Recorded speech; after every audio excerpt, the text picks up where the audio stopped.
Hello and welcome back to another video. What we're looking at today is a Scalextric brochure from 1989. Now this was originally bought from Domino's toy shop in Leicester. So I thought we'd take a look back to the 30th edition, so bear that in mind considering what year we're in now. Scalextric has been doing the rounds for a considerable amount of time, and rightly so. Fantastic toy, something that I still greatly enjoy participating in these days. When a chance is there, I'm more than happy to set up my set and have a little bit of fun. So this is what it was all about back in the day, the different sets you could get, and here we've got the mighty Metros. Now bear in mind this is before magnet traction was featured in every single vehicle, so these cars were without any magnets whatsoever. So to get these round a track took a considerable amount of skill. So you see the layout there. And I was surprised actually by how much the small amount of track you actually get with some of these sets. But wouldn't mind tracking down some mighty Metros, to be fair.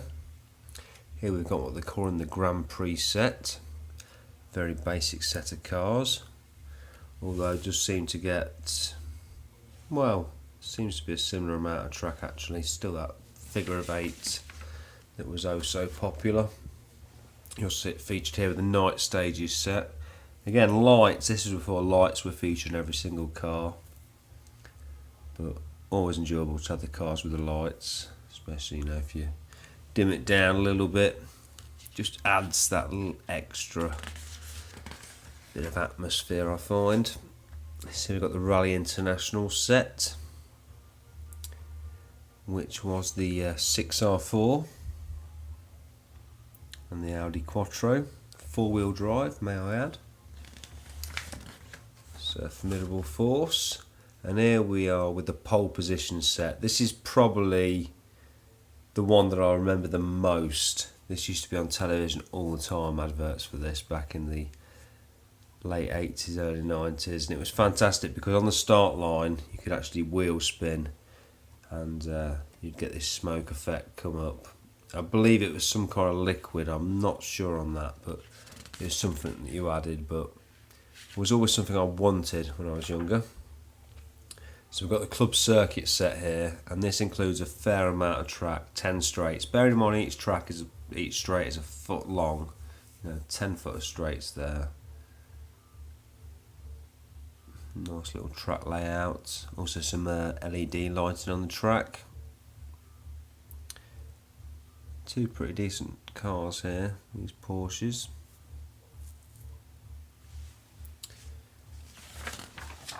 So looking at now, we've got the Formula 1 set now. At one point I had both of these cars, the Williams and the Lotus, the Renault there. Fantastic. These were the first cars I ever encountered with magnet traction. You just see it there, and these were incredibly fast, but upon impact they would literally explode. You'd be losing spoilers and front ends and all sorts. They certainly didn't stand the test of time, but they were formidable when it comes to speed. So we've got Le Mans 24-hour set. Again, I vaguely remember adverts for this. I like the look of the cars. They do feature magnet traction as well. And quite a lot of track here again with this set. And obviously, when you're trying to replicate Le Mans, you're going to need a fair amount of track. So here we've got the World Championship set. This is something you could only really dream of. A 4-lane Scalextric track. So you've got all the inners there. And this would have been absolutely insane. Bear in mind I was like 10 years old when this was brand new. So, you would have been really popular at school having this. I don't know how much this would have been. Scalextric's always been reasonably expensive. I would estimate this would have been about 400 quid. But all the same, awesome. They look like they're having some serious fun. Bit of an argument there though. I mean, you're going to have an argument about who's going to put... The car comes off here, there's an argument about who's going to put it back on the track, which is why I prefer to have separate power packs for each track, and then, you know, you've got different positions covered. A little bit of a tip there, perhaps. So we've got the Knight Rider set. Here we go. Turbo Boost. So, not too familiar with this set. Just needs to be a basic figure of 8 with a replica kit car. Here we've got the Formula 1 cars, just separate cars you could buy. Got the Ferrari there, and the Saudi Leyland Williams. The Lotus Renault. See if we've got any tobacco sponsorship. A little bit there, Camel with the Lotus. Strong cigarettes they are, Camels. Ooh. Takes you back. We've got some rally cars. Got the BMW. I have experienced in person most of these cars over the years, to be fair. Although unfortunately most of the time when they're in a state less than perfect. Really like that Capri. It's the thing about Scalextric, there's literally thousands of cars. You name a vehicle, you can almost get it, and if you can't get it, you can create it.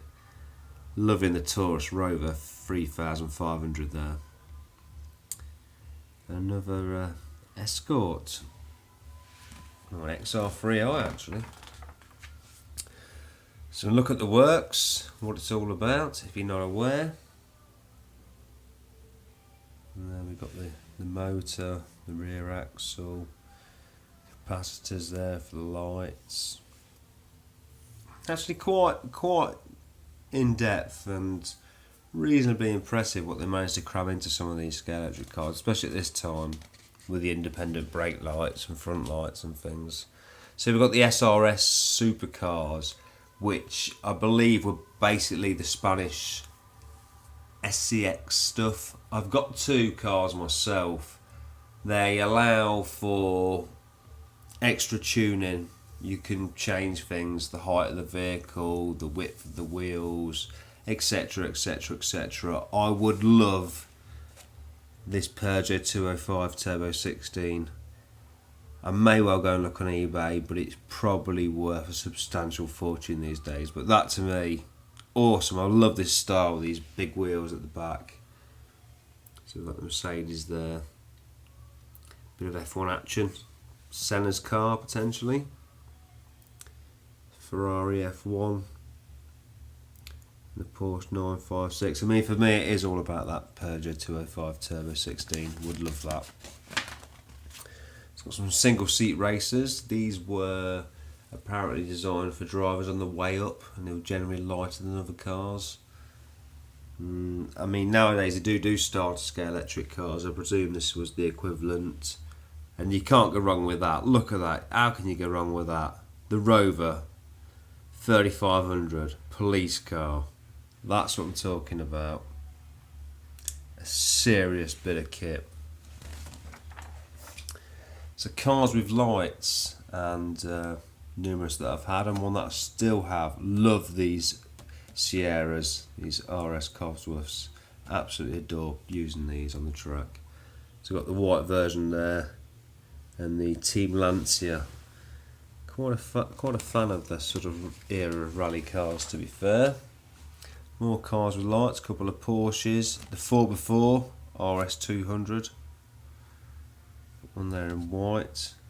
Nice little track setup here. I mean, the amount of track I own myself is ridiculous. I can't utilise it all in my house, even if I use like all 3 rooms upstairs. It's still not enough. Here we've got some of the accessories that you could buy.